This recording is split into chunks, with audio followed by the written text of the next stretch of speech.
रेवाड़ी, ये 8 डिस्ट्रिक्ट जो है हमने एक जोन बनाया है जिसकी जिम्मेवारी पूरे संगठन को देखने की हमारे राष्ट्रीय प्रधान महासचिव हैं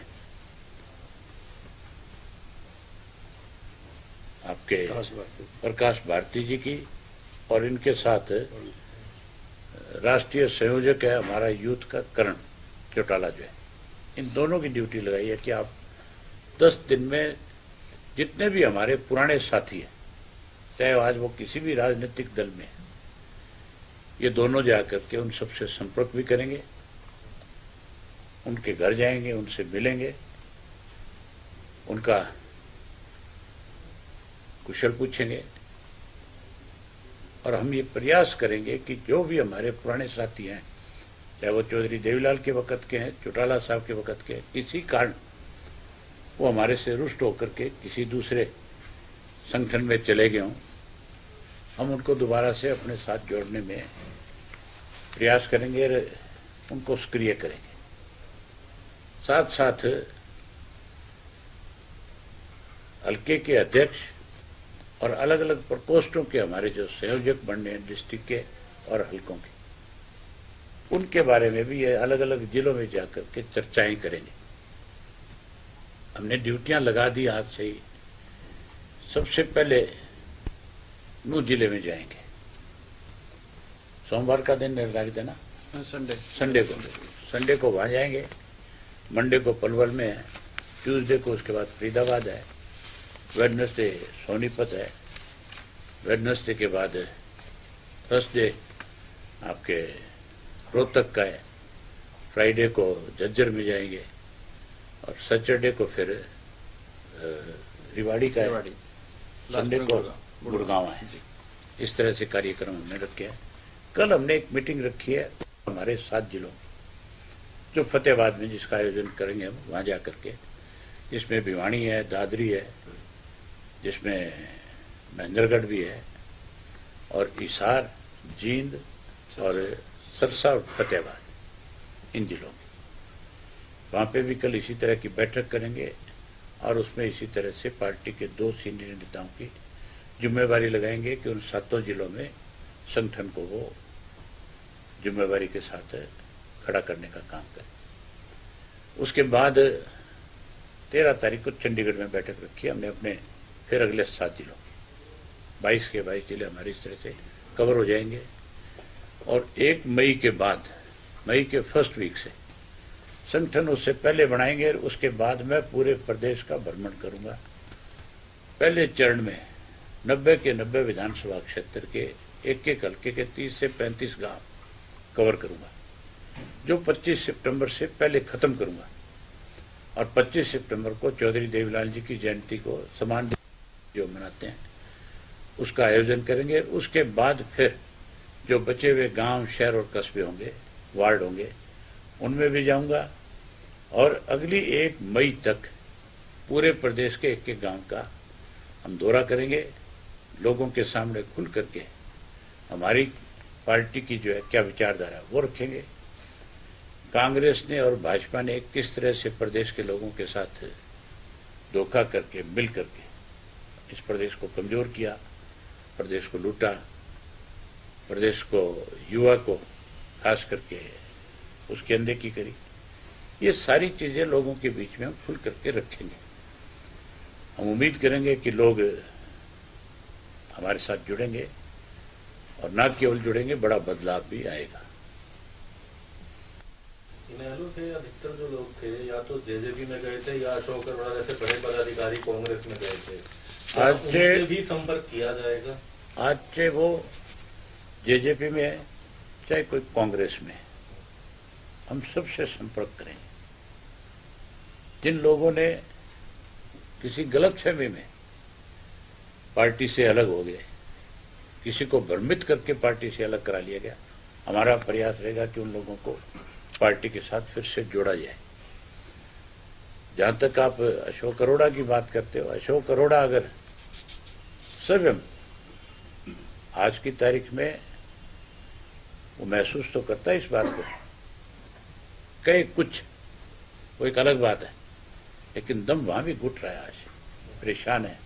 हमारे यहाँ इज्जत थी, मान था, सम्मान था, रिस्पेक्ट थी, एक एक कार्यकर्ता हमारा रिस्पेक्ट देता था। आज कोई कुर्सी देने को भी तैयार नहीं है। अगर उनको लगे कि मेरा अपमान हो रहा है, और इंडियन नेशनल लोकदल पार्टी में उनका तो सम्मान है, इज्जत है, अगर वो आएंगे हमारे पास चल करके तो जरूर हम उनको उसी तरह का सम्मान देंगे। विधानसभा में दोपहर भोज के दौरान आप दोनों साथ ही बैठे, तब आपने चर्चा नहीं, तब आपने कैसे चर्चा? विधानसभा में दोपहर भोज के दौरान आप दोनों साथ बैठे थे? ना तो मैं इस चीज की पहल करूं उनके लिए, क्योंकि वो मेरे से बहुत ज्यादा इंडियन नेशनल लोकदल पार्टी को जानते और समझते हैं। उनको किस तरह का सम्मान इंडियन नेशनल लोकदल पार्टी ने दिया, उनको खुद को इस चीज का एहसास होना चाहिए। इसके साथ साथ हमने एक फैसला और लिया है, हम अपनी पार्टी की गतिविधियां जारी रहे, उसके लिए 7 कार्यक्रम हम पूरे साल में करेंगे। पहला कार्यक्रम जिसकी शुरुआत आगे जो आने वाला समय है जो होगी, वो है 25 सितंबर का चौधरी देवीलाल जी का सम्मान दिवस। हम उसको बहुत बड़े पैमाने पर मनाते रहे, और अब की बार मुझे उम्मीद है कि पिछले सारे रिकॉर्ड टूटेंगे। बहुत बड़ी संख्या में लोग आएंगे, और बहुत बड़ी संख्या में लोग आकर के चौधरी देवीलाल के प्रति जहां अपनी श्रद्धांजलि अर्पित करेंगे, वहीं पार्टी को मजबूत करने के लिए भी संकल्प लेंगे। उसके बाद अगला कार्यक्रम हम करेंगे 17 अक्टूबर को। 17 अक्टूबर जो है वो इंडियन नेशनल लोकदल पार्टी का स्थापना दिवस है। इस दिन पार्टी की रजिस्ट्रेशन हुई थी। इसको हम स्थापना दिवस के रूप में मनाएंगे और बूथ के स्तर पे इसको मनाने का काम करेंगे। उसके बाद अगला कार्यक्रम आएगा 20 दिसंबर को, चौधरी ओम प्रकाश चौटाला जी की पुण्यतिथि है।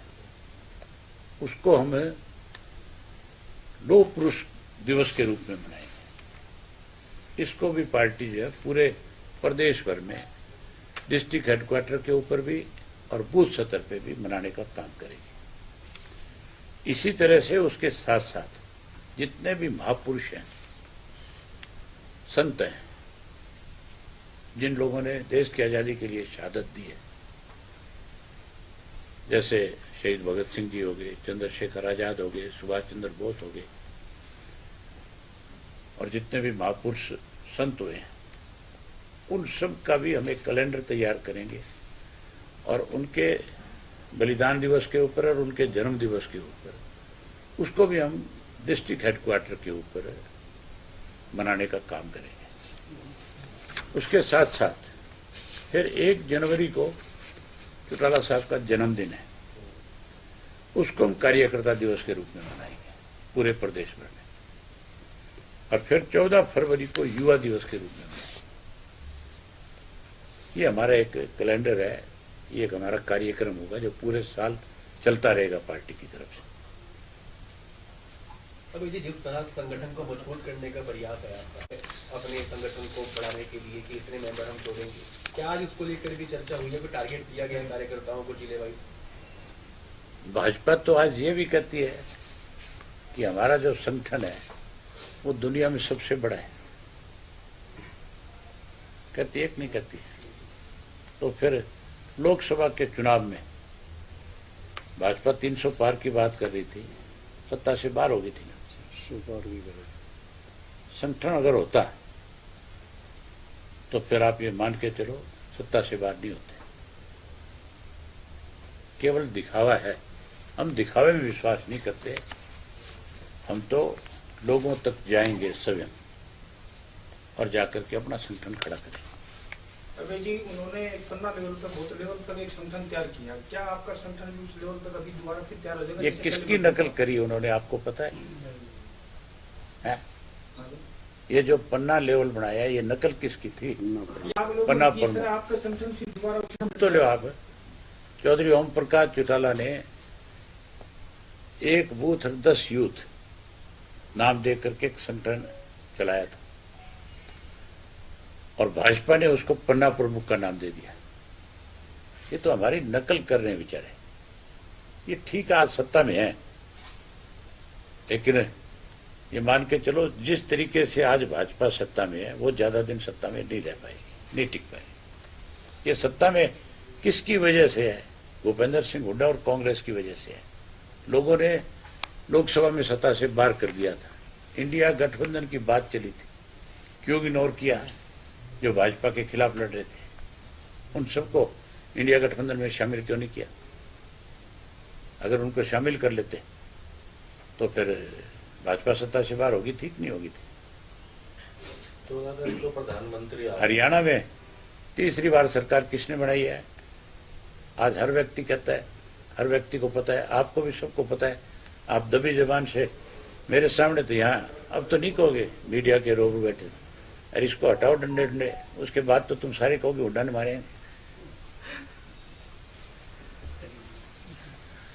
14 तारीख को प्रधानमंत्री आ रहे हैं हिसार यमुनानगर। हिसार एयरपोर्ट की शुरुआत की बात की जा रही है, कहा जा रहा है इसके आसपास डेवलपमेंट। उसकी शुरुआत करने से पहले जिन लोगों ने वहां से लूटा है उनके खिलाफ जांच होनी चाहिए। मैंने विधानसभा में इस इशू को उठाया, खुल करके मैंने नाम लिया किन किन लोगों ने वहां पे सरकारी खजाने पे लूट का काम किया है, किन किन लोगों ने गरीब की जमीन को लूटने का काम किया। उनके खिलाफ पहले जांच हो, फिर इसकी उद्घाटन हो। प्रधानमंत्री आए, हम स्वागत करेंगे। अच्छी बात है कि हमारे यहाँ पे कोई एयरपोर्ट चालू हो रहा है, लोगों को सुविधा मिल रही है, लेकिन जो लूट हुई है वहाँ, प्रधानमंत्री को इस बात का भी ध्यान रखना चाहिए कि जिन लोगों ने पैसा लूटा है उनके खिलाफ भी इंक्वायरी हो। संगठन को मजबूत करने के साथ साथ क्या जनता के विरोध की बात है, वो भी जनता को वापस कराएंगे अपने कार्यकर्ताओं को, जिससे कि लोगों के बीच में जाए। जहाँ कहीं भी सरकार जनता की अनदेखी करेगी, किसी भी वर्ग की, हमारे से कहीं कोई संपर्क होगा, हम हर हालत में उसके लिए लड़ाई लड़ेंगे। इंडियन नेशनल लोकदल पार्टी हमेशा लड़ाई लड़ती रही। आरएसएस भाजपा का पहले से ही टारगेट रहा 3 परिवारों को तोड़ने के लिए, हरियाणा से चौटाला परिवार और उत्तर प्रदेश से। हमारे तो परिवार थे, तोड़ दिए, इनके रह नहीं विचारोगे, किसको तोड़ेंगे? तो क्या आगे जुड़ने की संभावना भी है? जिस घर में बर्तन होंगे ज्यादा बचते हैं कि नहीं बचते हैं? तेरे परिवार में कौन कौन है? हम तो 8 बहन भाई हैं। 8 हो तो फिर कितने दिन इकट्ठे रहोगे? अभी तो चल रहे हैं। चलो परमात्मा चलाए रखे, कोई बीजेपी वाले की नजर ना लग जाए। नहीं, पुराने कार्यकर्ताओं को वापस लाने का प्रयास है, वो भी लाएंगे तो। आपके साथ ही थे क्या? नहीं सबको मैंने बताया खुल के आपको कि हम सबके घर तक जाएंगे और हम उनको फिर अपने साथ जोड़ने के लिए पूरा प्रयास करेंगे। क्या उसमें जेजेपी के परिवार भी शामिल है? जेजेपी में जो लोग हमें छोड़ करके गए उन सबको तो हर हालत में बुलाएंगे। क्या चौटाला परिवार एक बार फिर साथ आएगा? कोई और सवाल है आपके पास? अब आपके लिए कॉफी आ रही है, चाय आ रही है। पूछ लेते हैं। अभी जी मेरे पास सवाल है, एक मिनट। इन लोग पार्टी का कार्यकर्ता सबसे मजबूत होता था, क्या कारण है कि इन लोग पार्टी का मजबूत होते हुए भी कार्यकर्ता टूट गए? आज भी मजबूत है। आज भी अगर किसी कार्यकर्ता की इस प्रदेश के अंदर मान और सम्मान है तो इंडियन नेशनल लोकदल पार्टी के कार्यकर्ता को है। हमारी पार्टी का कार्यकर्ता आज भी किसी दफ्तर में जाकर के खड़ा होकर के ये कहे कि ये मेरा काम है और मैं इंडियन नेशनल लोकदल पार्टी से समझ रखता हूँ, अधिकारी की मजाल नहीं है कि उसके अनदेखी कर दें। आज कोई भाजपा का या कांग्रेस का नाम लेकर के इस तरह की बात रखता है, अधिकारी उसको दफ्तर से बाहर निकाल देता है। आप भी इंडियन नेशनल लोकदल पार्टी के कार्यकर्ता रहे हुए हो। कार्यकर्ता नहीं सर, मैं कार्यकर्ता को जानता हूँ, इतना बहुत है। मैं अगर बिजली की बात करें तो कुछ कीमतें हाल ही में बढ़ाई गई थी, लगातार इसको लेके खेड़ा में बड़ा मुद्दा। मुख्यमंत्री ने कहा था भी टैक्स फ्री बजट दे रहा हूं, और अभी तक तो मेरे ख्याल है बजट की सारी प्रतिक्रियाएं पूरी भी नहीं हुई। उससे पहले लोगों पे टैक्स लगा दिया। बिजली की बहुत बड़ी मार है।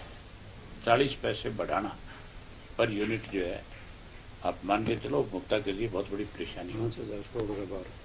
5,000 करोड़ रुपया जो है अतिरिक्त लोगों के ऊपर भार पड़ेगा। आप तो संख्या बना रहे हो, कांग्रेस वालों को तो चला दोगे? सलाह तो मेरे से ज्यादा आप अच्छी दे सकते हो। कांग्रेस वालों को अब सारी चीज समझ आ चुकी है, हमारी सलाह की जरूरत नहीं। ना हम सलाह देते हैं ऐसे लोगों को। उनका संगठन को लेके क्या लगता है, उनका क्या कहाँ दिक्कत क्यों नहीं बन पाता, क्या हम तो अपनी बात करते हैं। सत्र भी हो गया, नेता प्रतिपक्ष नहीं है अभी, क्या वजह? आप मान के चलो कि जिस पार्टी की अंदर आपस में तालमेल नहीं होगा वो पार्टी लगातार कमजोर होगी। तो कांग्रेस कमजोर हो रही है कि नहीं हो रही है? साहब गरीब लोगों के तो मकान, लोगों ने एक भरोसा किया कांग्रेस पे, गठबंधन पे, इंडिया जब बनाया उस पे वो खरे नहीं उतरे, इसलिए आज कांग्रेस कमजोर होती जा रही है। ठीक है, धन्यवाद आपका। सीएलपी वाले मेरे को कुछ आप बता दो, किस तरीके से क्या मानते हैं, कितने काम भी अटकते होंगे, आप खुद सीएलपी रहे हो, किस तरीके से सीएलपी का लीडर होना बहुत जरूरी होता है। सबसे बड़ी चीज तो ये है कि जितने भी आयोग बनते हैं गवर्नमेंट में, सरकार में, उन आयोग के नियुक्ति के अंदर अपोजिशन लीडर का होना बहुत जरूरी है, उसकी बड़ी भूमिका होती है। तो मान के चलो कि ये सबसे बड़ी दिक्कत आज इस चीज को लेकर के, हाँ, पूर्ण रूप से कांग्रेस ही जिम्मेवार है। सारी नियुक्तियां रुक रखी है। ला भाई चाय कॉफी लेके आओ तो फटाफट, लो बेटा लो।